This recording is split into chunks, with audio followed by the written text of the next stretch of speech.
Hello, this is Cara from Cara Tarot, and hola Cesar. This is a video response to 78 Puerta's tarot collection top decks. And I just thought I'd share a little bit of the outdoors with you, even though I will be moving in for most of this video. I will say I have tried to do this thing twice now. I get incredibly chatty, and I started out with 3 decks for every answer, and it ended up being about an hour and a half long.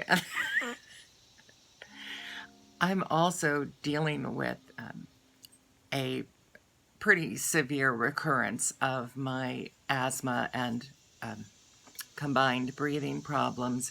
So I'm on medication. I think it made me a little loopy. I actually started editing the second version, and about halfway through, I actually typed in, it was at this point in editing the video that I realized I have lost my mind. Please excuse the insanity. And then at that point I thought, I probably better scrap this. So I'm starting again. The first question I've answered several times in different ones of these video responses. I'll try to keep it brief, but I will make a correction. I usually say, I've been saying it was about 11 because that seemed a safe age, but as I really started to think back and particularize when I got my first deck, it must have been when I was about 8. Because of the school program, as I said before, it was through a school program where you could buy 2 books every month or every other month. And it must have been every month. And on offer, and it was probably towards the end of the time period that I was in that program, which might have been about, so around when I was 8 in 3rd grade. One of the offers was a tarot deck, a Rider-Waite-Smith tarot deck, and the long Eden Gray book with the red border. And surprisingly, my parents let me get it. I'm sure I was interested in it because of the art. I've always loved art, and my mother is a musician, a professional musician, so we were raised knowing about the arts. So I got it, as I've said before, I think it was a perforated deck, and so Rider-Waite-Smith was my first deck. The second question is, what is your most recent tarot deck? And mine is called the Vintage Tarot. You may not have seen this before. It's from an Etsy shop, and like a lot of things on Etsy, you don't know what you're going to get. Look at these backs. The backs are part of why I got this deck. Just beautiful. This could have been my surprise deck because you never know what you'll get on Etsy. The cardstock is just right. It's not too thin. It's not too thick. And it's not the petal soft finish, but it's a really soft matte finish that slides easily. And I have said before, since I was a very young child, I've been interested in the 1700s and the Baroque era. And to me, although they span, like you can see here, this looks like this could be colonial America. This, of course, looks more European. This could be either. And then this is a reference to older Greek. But you get a sense looking through this of that it is at least partially based in America, so maybe a revolutionary era, both in France and here in America.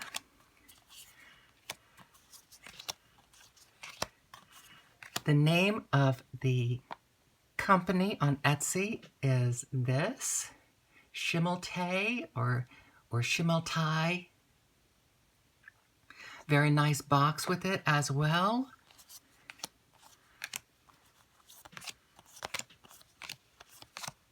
Again, it looks like Revolutionary War to me. Same thing, colonial America. So very much in this time period, it's where my musical interests lie. It's just kind of, you know, everything that I'm interested in and have been interested in through my life. That's the Three of Swords. So you could definitely see relationships to the standard Rider-Waite-Smith. That could be colonial in some other country. Again, this to me looks like an American image, colonial America. It keeps the imagery that is essential for symbolism and for reading from the Rider-Waite-Smith, but is very distinct. This is called the Vintage Tarot. And those backs, just, I love color. You're going to see a lot of color, and this is certainly a very good example of that.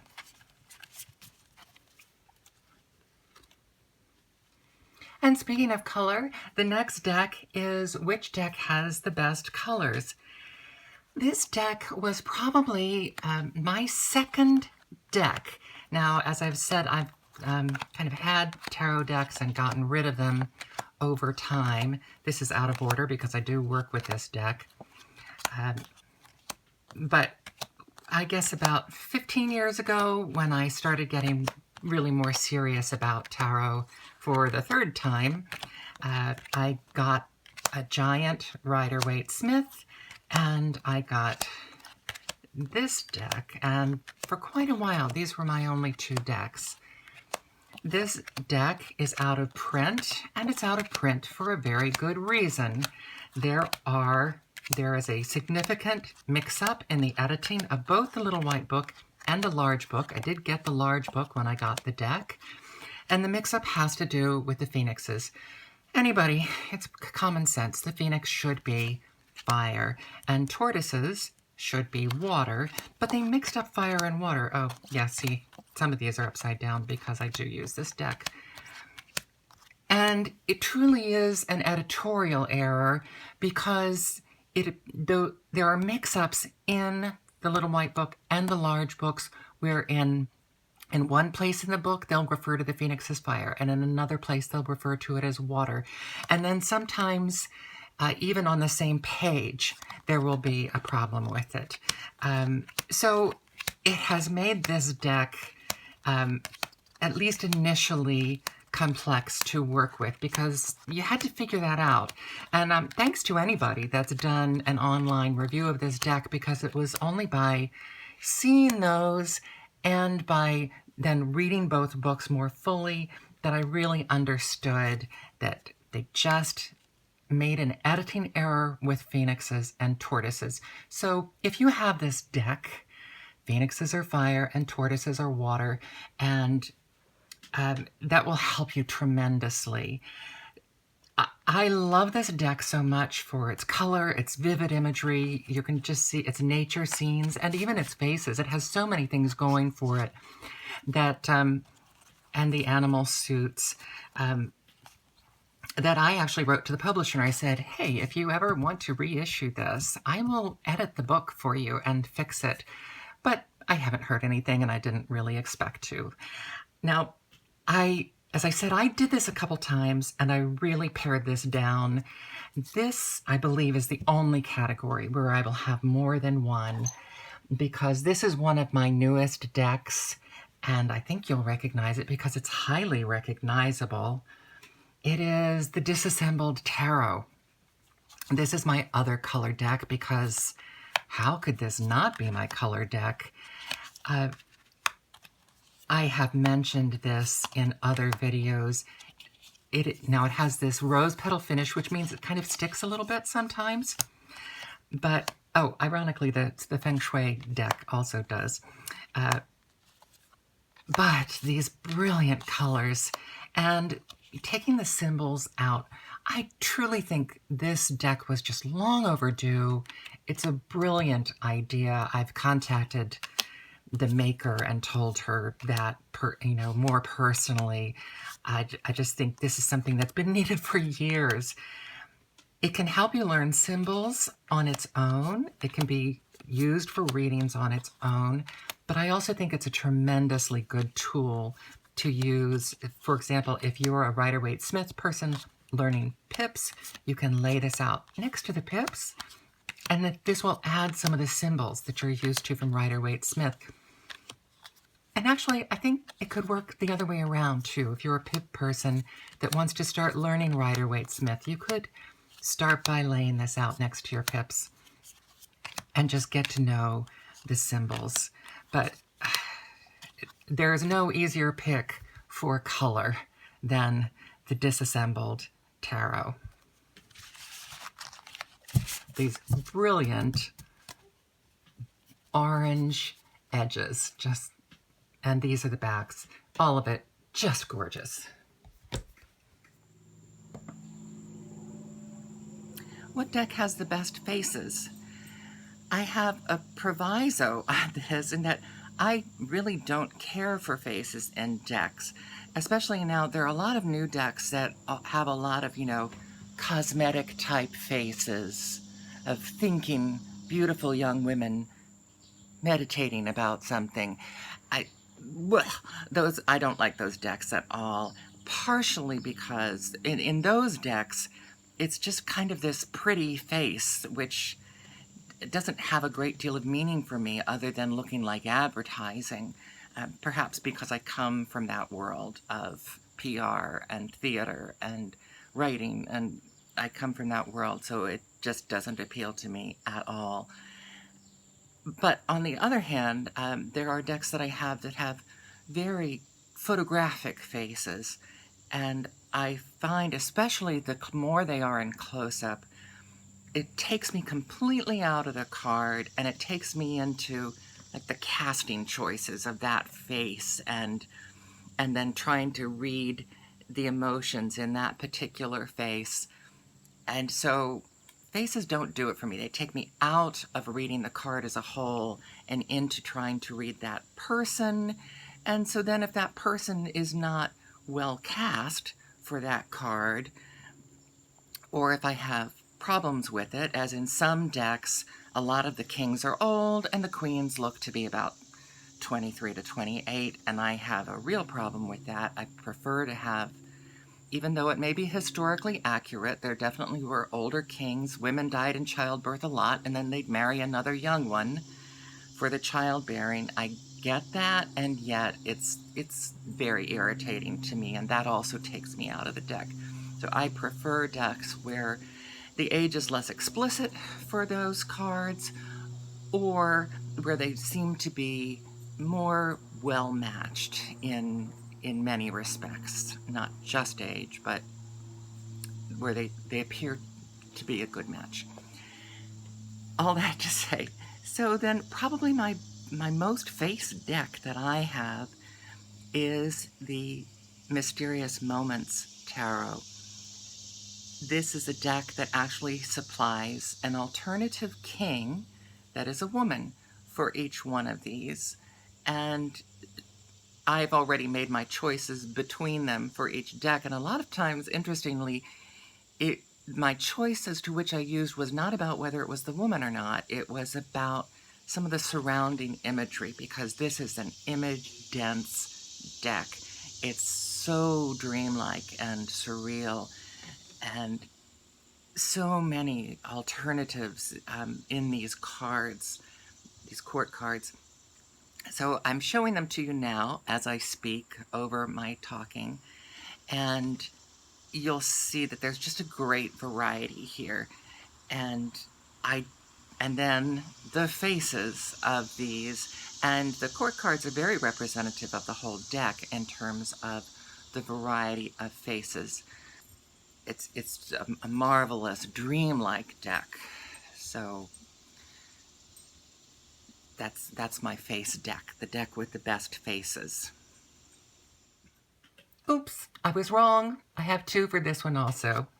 My largest deck by far is the Visconti-Sforza deck. You can see, I have large hands. Let me compare it to, this is a more traditional tarot size. It is quite a large deck. It is the historic Visconti-Sforza Pip deck. This is the Pierpont Morgan deck. And many of you will have seen these or will know them from other videos. I probably don't need to go through the whole thing. But this is the Pierpont Morgan Visconti-Sforza deck, which I got a really great deal for a carved wooden box and this on eBay. They're around enough that if you wait, you can get a good deal. And so that is my absolute largest deck. My next deck is one I just didn't want to overlook, aside from the fact that it's almost as large, but it is, it has proven its worth over time. Some of you will know the back of this deck. This is the Pierpont Morgan, and this is the Enchanted Tarot. And this is the 30th anniversary edition of the Enchanted Tarot. And just look at the colors. Each suit has different colors. This is a collage deck. You will quickly pick up on the fact, if you haven't already, that I really like collage decks. This deck also has something else going for it. Look at this devil. It really takes away the traditional imagery, and this is death. We still have a skeleton, but it's certainly much brighter and different imagery from the traditional Rider-Waite-Smith, and this is, of course, based in Rider-Waite-Smith. The Enchanted Tarot was what I think probably the first mainstream intentional positivity deck. Now, if you want to get really philosophical and you think about the fact that some of the historic decks didn't have towers or devils, you could extrapolate a theory that those were positivity decks. However, so this deck has stood the test of time at having its 30-year anniversary, still in print, still being purchased and used. It's this color makes it very easy to use for someone who's afraid of the traditional scary imagery. And it was part of its concept that it not be as scary and that it promote more positive feelings, because the people who created it were partners and they created it out of their love. And I think that's all beautiful. So those are my two large decks, my largest decks. I do like large decks. I'm tall and I have large hands. I've always said I have farm hands. So I like large decks. And it's highly unusual for me to buy a small deck. So this one, my smallest deck. What is your smallest deck? The Wonderland Tarot. Very unusual for me to even want a small deck, but I wanted an Alice in Wonderland deck. This also has stood the test of time. This, I'm trying to see what year this is. This was created in 1989. So this also has been around for quite a while. Love the colors. It includes the card symbols. Again, this is all out of order and topsy-turvy because I do use this deck. This deck has a very sarcastic and snarky voice for me. It's kind of like a friend that gives you a hard time. I've talked about this before. In my deck interview with this deck, it literally made me laugh out loud so often. And I keep this in the deck because it closed our interview with this card. I had left it in by mistake, and I just thought that that was a great kind of raspberry from the deck to me, kind of this is who I am and this is the way I'm going to be, and that is exactly the way this deck has been. If I ever forget that this deck has a kind of snarky, sarcastic, rude voice, sometimes the reading won't make sense, and then I remind myself, oh, right, this deck has a very rude voice, and it will suddenly make sense. I say kind of the message in a sarcastic voice, I'm like, oh, yes, that makes total sense.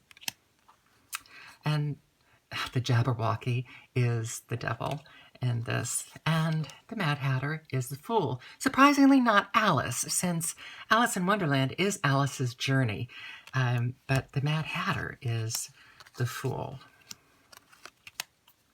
So the Wonderland Tarot, another deck that has stood the test of time, that is my smallest deck.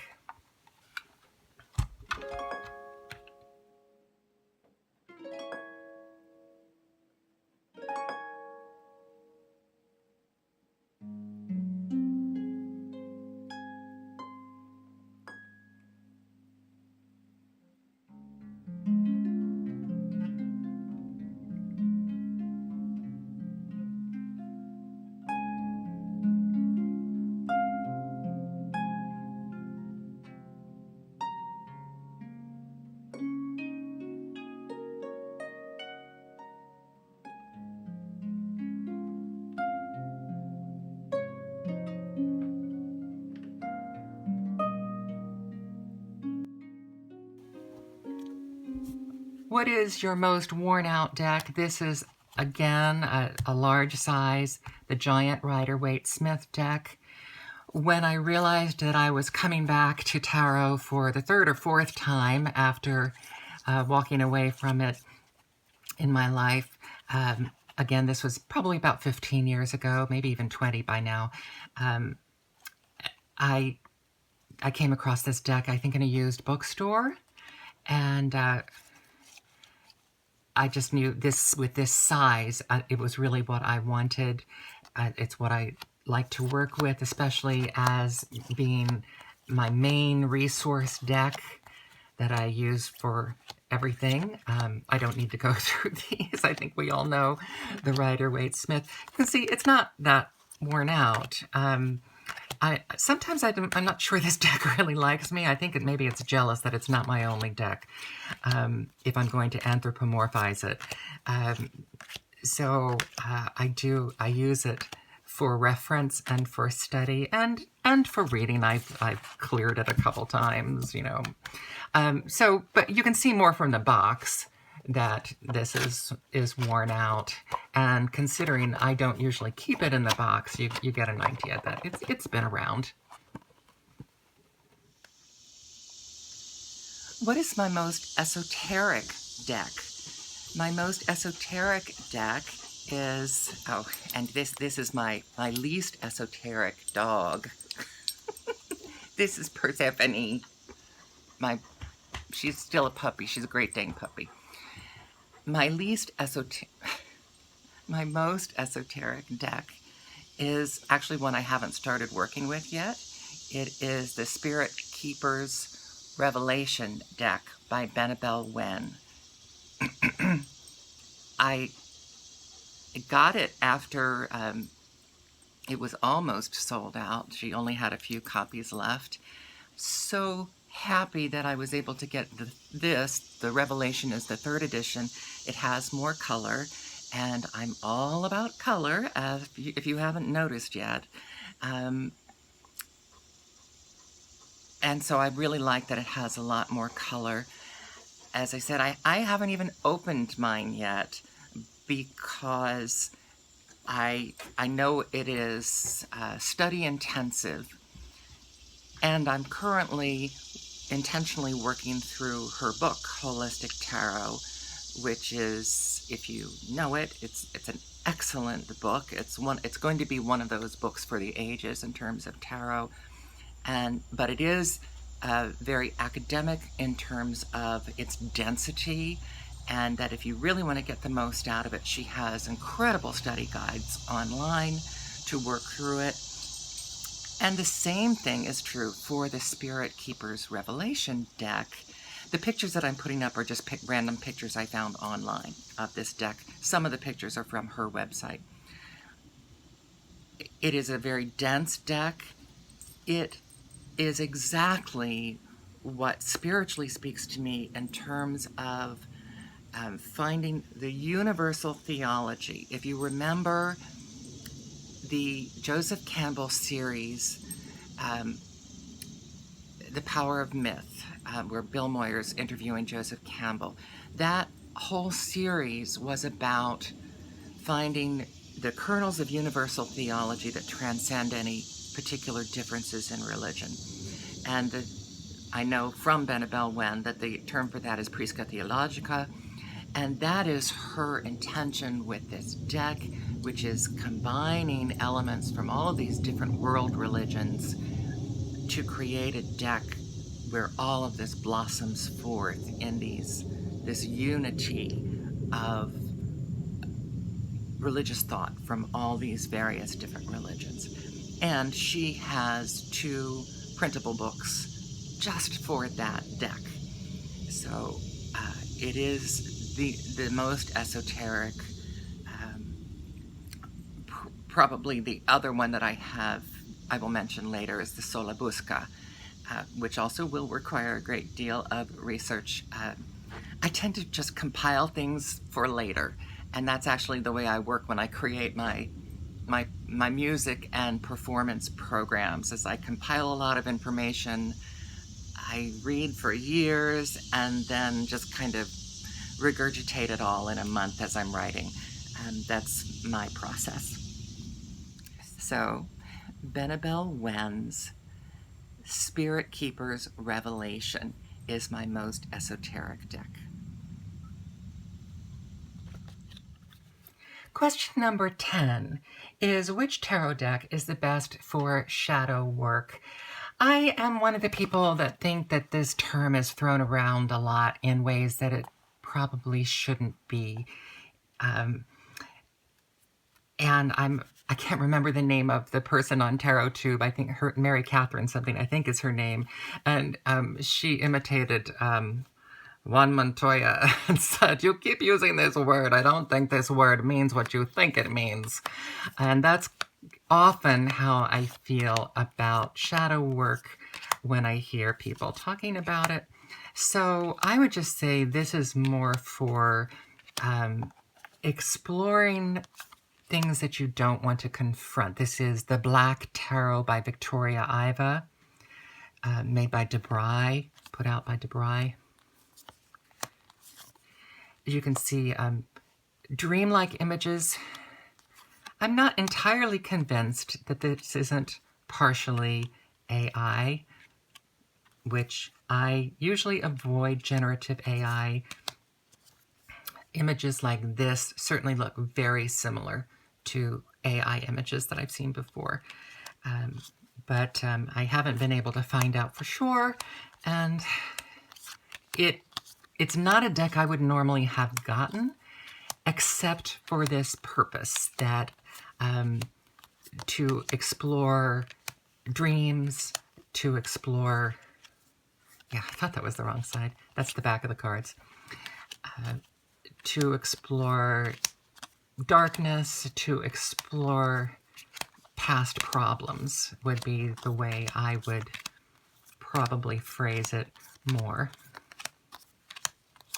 So the Black Tarot, I think that's those are the 2 brightest cards in the deck, because it's very much designed to be about points of light that appear in darkness, which I think is a wonderful way of looking at it. Not particularly easy to read. It takes a while to get to know this deck because the images are so far from any traditional imagery. Which deck has the best back?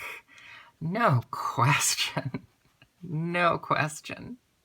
I've done a separate deck review on this deck. This is the Muse Cat Tarot. Gilded, flowers, reversible, couldn't ask for much more from the back of a deck than this.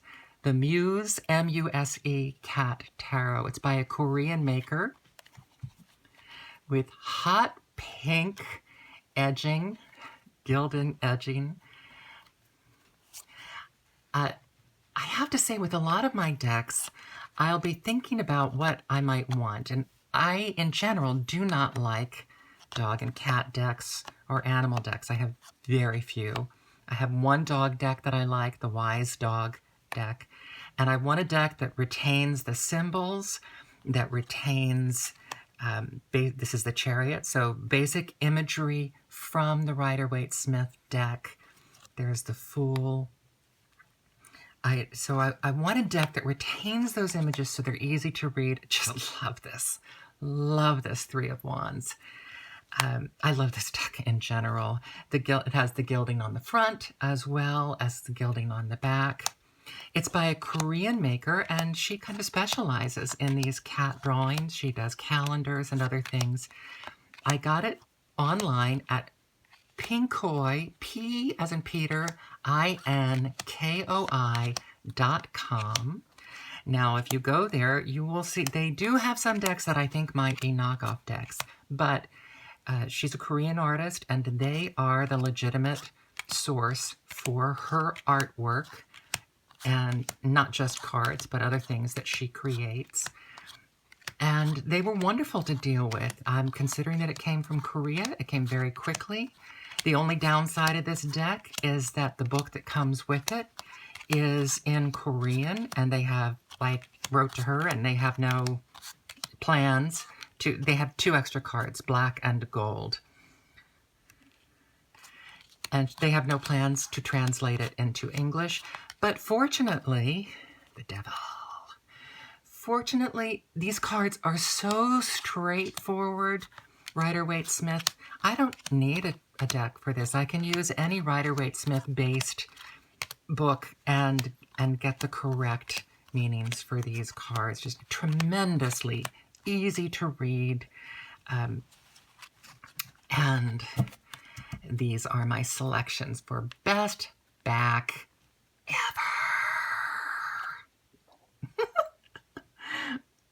As I said, I do have a complete flip-through video of that deck on its own. Which deck has the best card stock?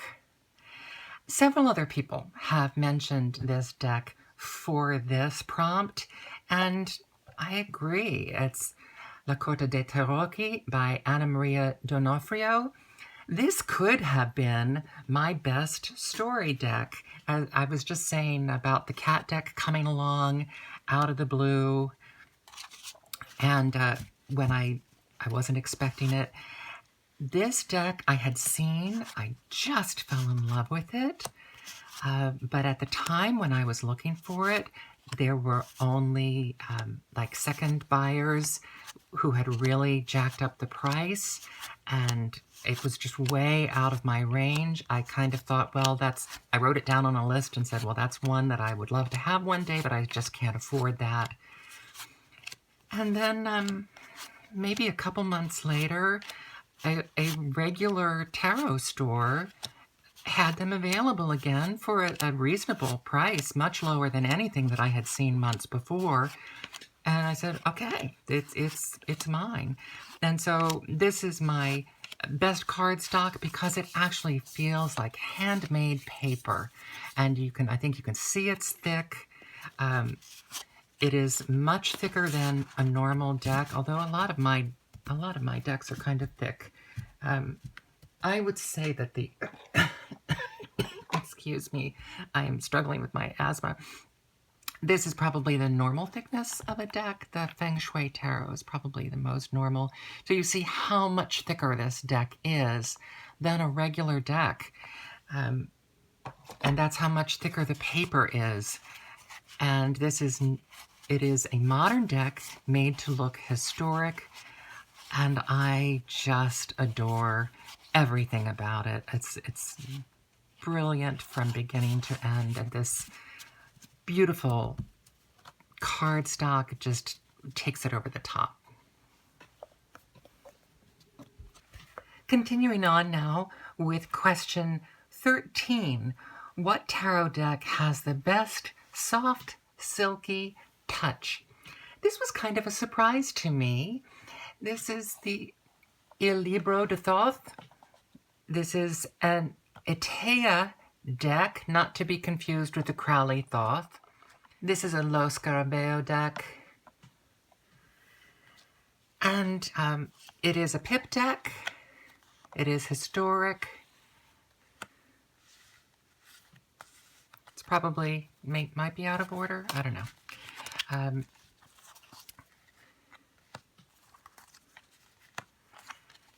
And because it's historic, because I have been pip averse for a long time, I have shifted from pip averse to pip curious, and am becoming more pip adept.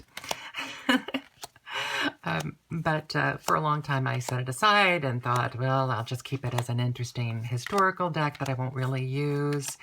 And then one time I was going through my decks and reordering them and shuffling them, and this one just melted into my hands. I think it's probably, people talk about the standard Lo Scarabeo finish, and I think this is it. And I can't say it has always felt that way to me, or even does right now, but that was a moment that I had with these cards where it was just warm and welcoming and soft and silky and just, as I said, melted into my hands. And I love the imagery. I love this antiqued historic imagery on these cards. I like the fact that they have the additional virtues, and something else about this deck is that it has the night, the birds and the fishes. It has the 7 days of creation built into this, and still somehow manages to keep the normal amount of cards. So it is not one that I use a lot, but it is one that I have affection for, especially since we had a moment. What deck has the best sound? Now, you have to understand, I have difficulty with the best sound because I'm a musician and I play the harp and the cello, and I'm a singer, and so I don't expect one instrument to sound like another instrument. Beautifully realized deck, the Alchemical Tarot Renewed, 6th edition, the Blue Sky edition by Robert M. Place. This beautiful, listen to that, beautiful fabric box. I mean, talk about a sound.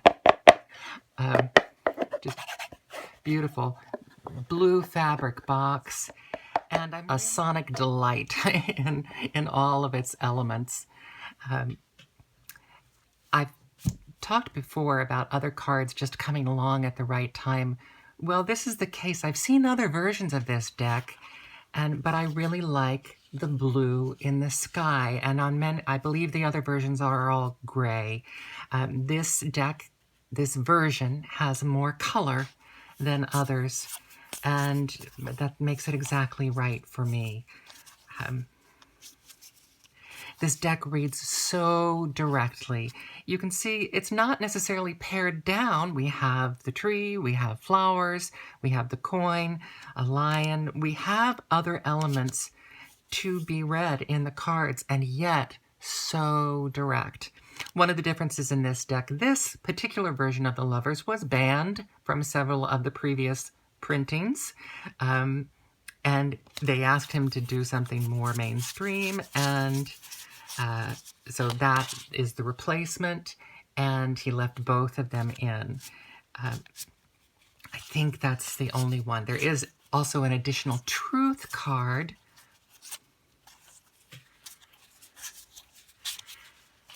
And so you'll see changes. This is usually one of my favorite cards, the 9 of Coins. I mean, I still like it, but this one doesn't speak to me as much as some of my others that I prefer the artwork. But overall, this deck is just cuts through everything, has such a direct reading. Really, I haven't done a lot of work with this yet, but just really enjoy reading with it, enjoy the kind of empire period styling of it. There's the additional card, the truth card, which sums up a lot of the alchemical elements of this, the whole premise of this deck. And again, here you have a card that it isn't, the drawing has a lot of elements to it, and yet the readings are just so clear. And I almost forgot the sound.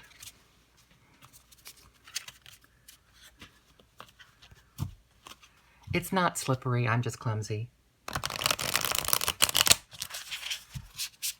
It's soft and crisp.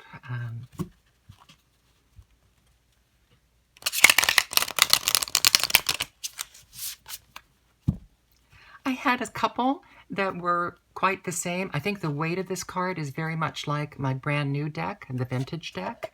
So the sound of that would be the same. I have the Byzantine Tarot, and that also was up for nomination in this category, but because of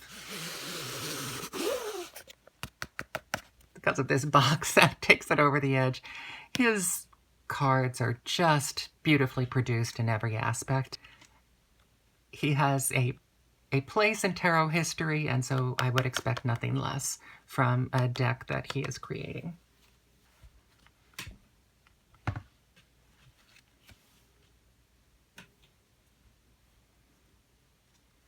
Number 15, which of your decks is the most misunderstood?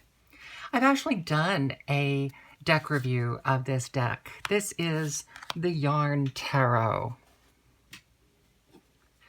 And it's a similar box again, not fabric coated. The Yarn Tarot has a wonderful hardcover book.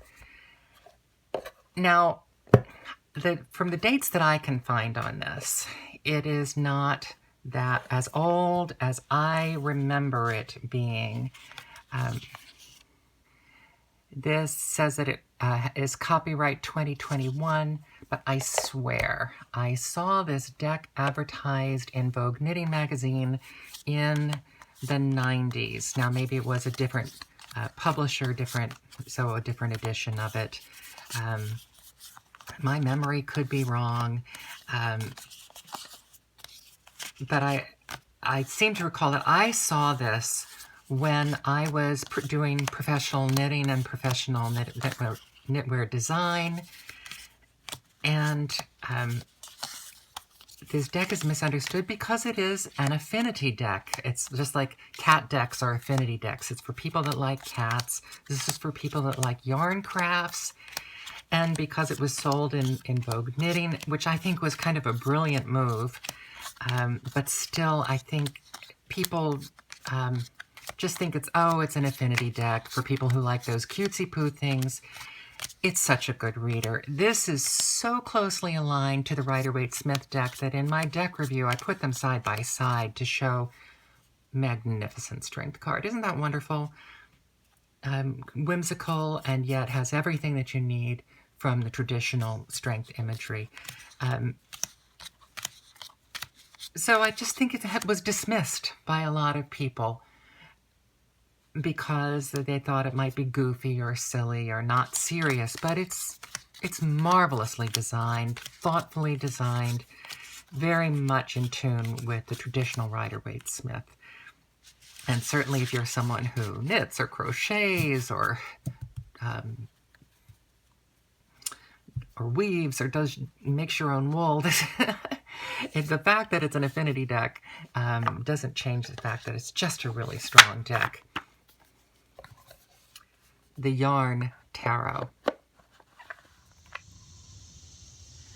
My most historic deck, I mentioned in passing previously, and again, I will be using pictures from online because I haven't gotten to my study of this deck, and I have actually left it. I have left it wrapped up. This is just the way my weirdness of operating. But it's there, and it's part of my very small collection compared to what a lot of you have, because I specifically got the book, which is two esoteric decks for the Conver Bendoth Tarot de Marseille and the Sola Busca, and I want to read that before I really dive into the Sola Busca, and I hope to get another book about the Sola Busca. It's not a deck that I personally ever intend to use. It speaks more to my interest in research and history and historic religions. I know it is an incredibly, you see the pictures, striking deck, and it's a larger size deck, which I like large decks, and I have to say that word carefully, decks. Although the other can be fun too. So my most historic deck is the Sola Busca Tarot. Oh, I should also add here, as I'm still probably showing the pictures, my understanding is currently there are 3 different published versions of the Sola Busca, and the differences between them are that one of them kind of maintains the look of the actual historic deck as it is. Another one of them really kind of takes that deck and modernizes it and cleans it up, so you have this really striking, beautiful, new version of the Sola Busca. And then the one that I have is the museum deck from Lo Scarabeo, and the museum deck is known for cleaning up a few lines, heightening and deepening the colors back to what they think they might have been originally, and yet maintaining the integrity of the historic look and the historic deck. And that's why, as they would do with conservation in a museum, that they try to do all those things, maintaining and preserving and heightening to maintain the integrity of the original.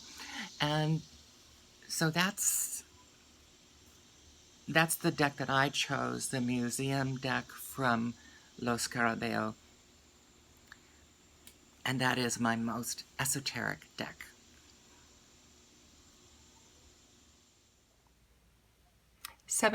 Which deck was the most surprising? The Elemental Tarot. I did an Arcana battle with this deck. Obviously, it has the bright colors. I love the angularity of the kind of Art Deco influence in these, but they also have a kind of Picasso-esque influence. So definitely modern art, which, as you've seen by now, is not my strong suit, but I adore these. This deck, again, they called it an underrated deck, and I can see people might think it's intimidating. I thought it could be intimidating. Every card has Egyptian symbols. They have a table of Egyptian symbols, as well as planetary symbols. The Father of Earth, so it's the titles of the suits are changed, as well as the titles of the cards also have titles, like the 10 of Earth is desert. And each card also has an Egyptian god that it has been referenced on the card. And so that's a great deal to work with, in addition to sometimes confrontingly different imagery that you would think it would be difficult to work with. But to me, for one thing, I like decks that give you other elements that you can work with later.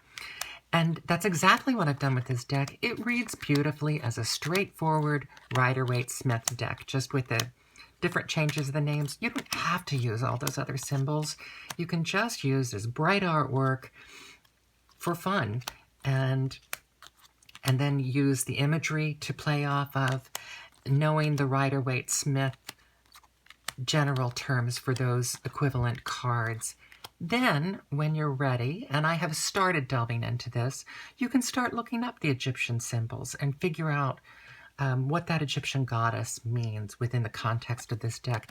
And so you can just go deeper and deeper and deeper. And I love decks like that. Very few decks have to be used exactly the way they were created. The Moon card, where the stairs and the shadow on the stairs creates the effect of water. Just beautifully, beautifully done. The Elemental Tarot, my most underrated deck. I will say, for me, this is a very serious deck. I would not bring a juvenile or lighthearted question to this deck.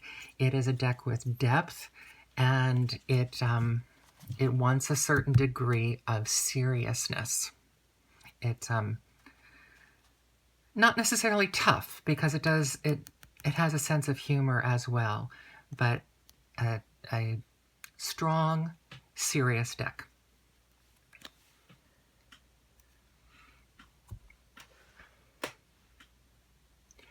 The deck that has the best purchase story is similar to La Corte de Tarocchi as the Winnie the Pooh, the Wisdom of Pooh deck.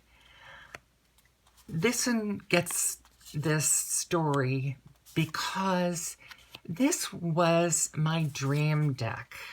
This was a deck that didn't exist, and I thought, oh, well, you know, I guess I just won't ever be able to have this, the Winnie the Pooh deck. And then, lo and behold, I stumbled across it, and before anybody had done videos about it, I came across it by chance, and they had already, I think, finished out the Kickstarter. They had already gone through most of the sales, but they just had a few left, and they had a few with the border that I like, the canary yellow border. It has been a wonderful deck. It is a positivity deck, as you might expect, being a Winnie the Pooh deck. They change the names of some of the suits. The pentacles are the chocolate pentacles. And some of that, like that's one of the most confronting cards, but clearly it's not killing Piglet. He's just, he's there resting on them on the tree. So those are the Three of Swords, another card that's usually confronting.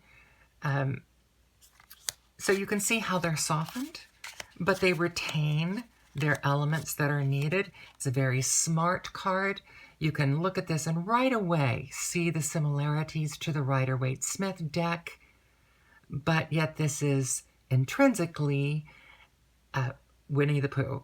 And you'll see the honey pots are the cups in this deck.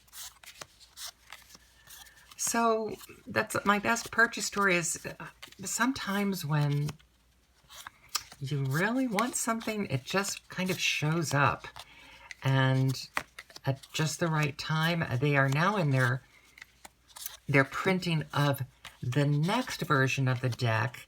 Because of the copyright issues on Winnie the Pooh, the first deck could not include Tigger, and I didn't want Tigger. I am old enough that I knew Winnie the Pooh without Tigger, and when Tigger came along, to me, he kind of took over everything, and I didn't like that about him. So I'm delighted to have the first edition of the Wisdom of Pooh deck that does not have Tigger. And for those of you who love Tigger, I believe they're out right now, or they're taking pre-orders. It did take a while to arrive, but that's fine. Not quite a linen finish, but a very papery finish. Pretty backs. that are reversible. And so this was my best purchase story, and this is one of my favorite decks. I don't spend a great deal of money on cards. This is my most expensive deck as well. And when your dream deck comes along, you have to go for it. The Wisdom of Pooh by Rue and Vervain. Number 19. What deck do you always use for self-readings? I think you might have guessed by now, I don't always use anything for self-readings. I enjoy the fact that I have a variety of decks. But I will say my best deck choice for the end of these questions and this deck are the two that I reach for most often. They speak to me on a very deep personal level, and I suspect that my new deck, the Vintage Tarot, will be another one of these, but perhaps not. This is the Distant Past Tarot. Look at this very worried Knight of Coins. He can't even get on his horse right now because he really has to check out the lay of the land. And this just saucy and seductive Seven of Swords. This is a collage deck. I do have a preference for collage decks, so they speak more to me, partially because I adore art history. So many of these, I at least have a vague recollection of the initial artwork that's being used. One of my very favorite Seven of Coins. One of my very favorite Hermits. So I have done an actual full deck review of this deck. It has everything you need to read it as a traditional Rider-Waite-Smith, and yet it has these completely different imagery. The Botticelli deck did not use the Muses for the Three of Cups, surprisingly, but they did here, so this covers that. This is a positivity deck. It has switch out cards for the Hangman and Death and one other card, but that's in my review. So this is one of the two decks that I am most likely to grab. It is a slippy linen finish. I don't want to take this places because it's so slippy, I'm afraid I might lose cards. I do love this deck so much that I'm strongly considering getting the larger size. This is the traditional tarot size. It comes in a large size with a different finish and a heavier weight. There are very few decks that I like enough that I would even say I would buy that again, much less I would want to get it in a different size. And the Distant Past Tarot, this is one that you go to makeplayingcards.com and you have it made, and you can choose one of 3 sizes. They have a poker size available as well.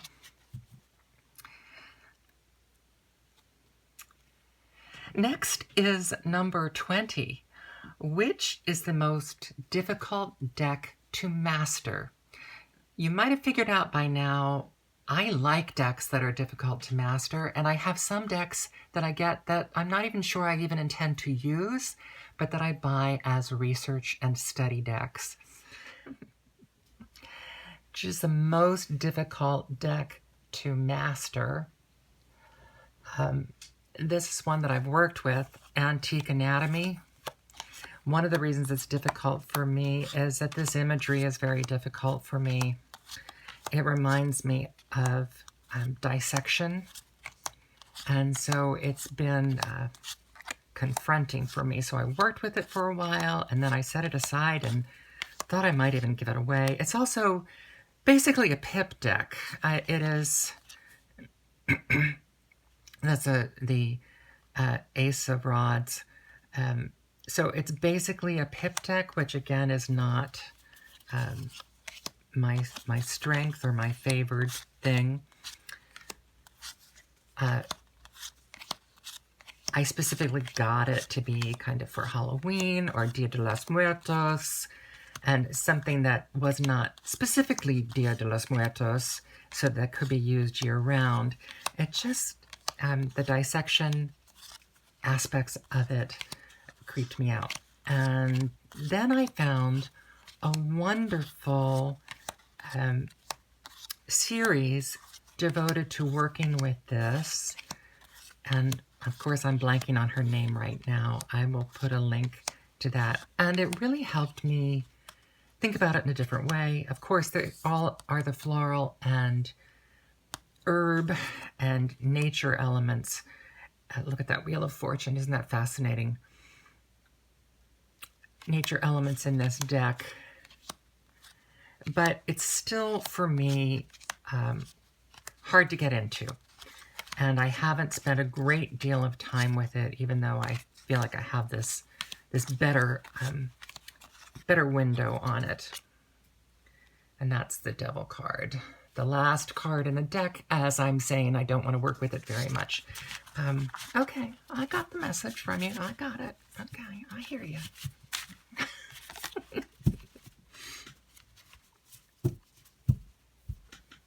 Oh, I should add, I believe early on in the production of these, there were complaints about the cardstock.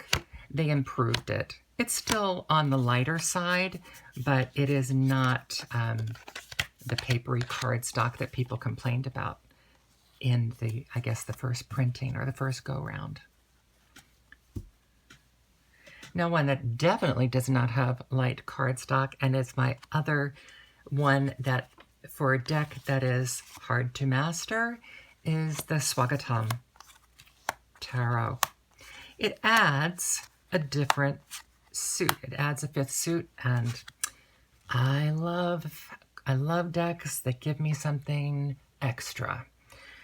So this is a great thing as far as I'm concerned, even though I have not yet begun working with this deck. You can see it's still in order. And then it has the traditional 4 suits.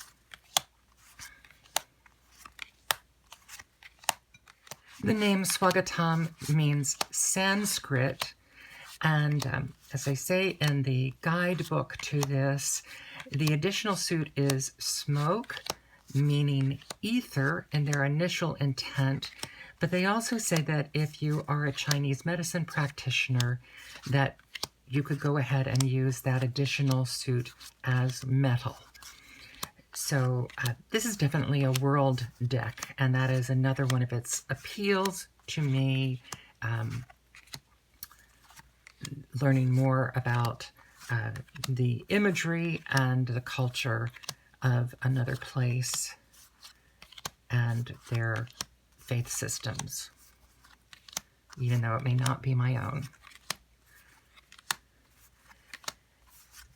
So you can hear it. This has a lovely thick cardstock, and it's a different sizing too. This probably would have a very good shuffle sound as well. Yeah. Now I saved the majors for last, because I cannot talk about this deck without talking about the ongoing problem with the printing of this deck. The Emperor card is frequently not in the deck, and the Empress is printed with the word that should be on the Emperor. So here, the publisher was fantastic. The company I purchased for actually refunded my price because the Emperor is missing. And then I contacted the publisher, and the publisher sent me a replacement of the Emperor card. However, the Empress still has the wrong word, but the correct word for her is in the book. As I said, I haven't really begun working with these. But you get a sense of the imagery in these cards. Mandalas abound. It's a beautiful deck with a lovely heft, and I look forward to getting into it more. But I suspect because it has a 5th deck, it will not be one of the easiest to master. And also because when I work with it, I will want to explore the Sanskrit aspects of it, and which will make it more of a study deck for me. And finally, the last question, what deck is best overall? And of course, this is the one that's best for me of the ones that I have. And for me, it is the influence of angels. It's not just that I love the collage artwork. I love the edging, its linen finish. I love the way the book is written that goes with it. The book also includes what they call angel sayings for various cards, which allows you to use it as a daily oracle. I think it's Jody Boginski-Barbesi and Karen Barbesi just did an absolutely magnificent job with every aspect of this deck. And for me, it also, because I like art history, it has images that I recognize and I think are beautifully chosen for this deck. And some of my very favorite images of cards. I love that Hermit, the 2 of Cups. This 9 of Pentacles is one of my favorites. This 4 of Wands, with this couple dancing down the road of life together. The Botticelli deck missed the opportunity to have the 3 Muses as the 3 of Cups. So it's only right that this deck used it, I think. This 5 of Pentacles, so incredibly evocative and not the normal image, but yet retains everything you'd expect. 7 of Pentacles, one of my favorites. One of my favorite world cards. I could just meditate on this for long periods. There's a lot in it. My absolute favorite rendition of the 3 of Pentacles, probably because it has a horse in it. And also possibly my favorite death card as well. Oh, and I did mention that there are also actual portraits in this. The Knight of Swords, that's Niccolo Machiavelli. And throughout the deck, there are actual portraits of people that were used for certain cards, and as always, thoughtfully used. My Chariot of Decks, Influence of the Angels Tarot. In closing, I think it's kind of essential to voice my gratitude for the fact that I can even make a video like this, and that we all have the variety of decks that we can choose between them and study them. And I do think it is a position of privilege, especially now in the world. There are people who are undergoing genocide, undergoing war, as there always are some people doing that, but it seems to be a little more prominent now, and an upheaval of times. And I just thought I would be remiss if I didn't end with a great note of gratitude to be able to be here in a lovely nature like this, to be able to have this variety of decks to choose from. I'm tremendously grateful. And I'm grateful for this community. I'm grateful for, I'm going to start crying now. I'm grateful for the number of people who are giving so generously of themselves online, of their knowledge and their information, and their collections. It's a great resource. And so thank you to all of you who do this. And I'm very grateful also for Cesar at 78 Puertas and so many other people online who have been supportive and really kindred spirits with with me. I'm Cara from Cara Tarot. Thank you for listening to what I'm sure will be quite a long video. And I hope you found something here that you like.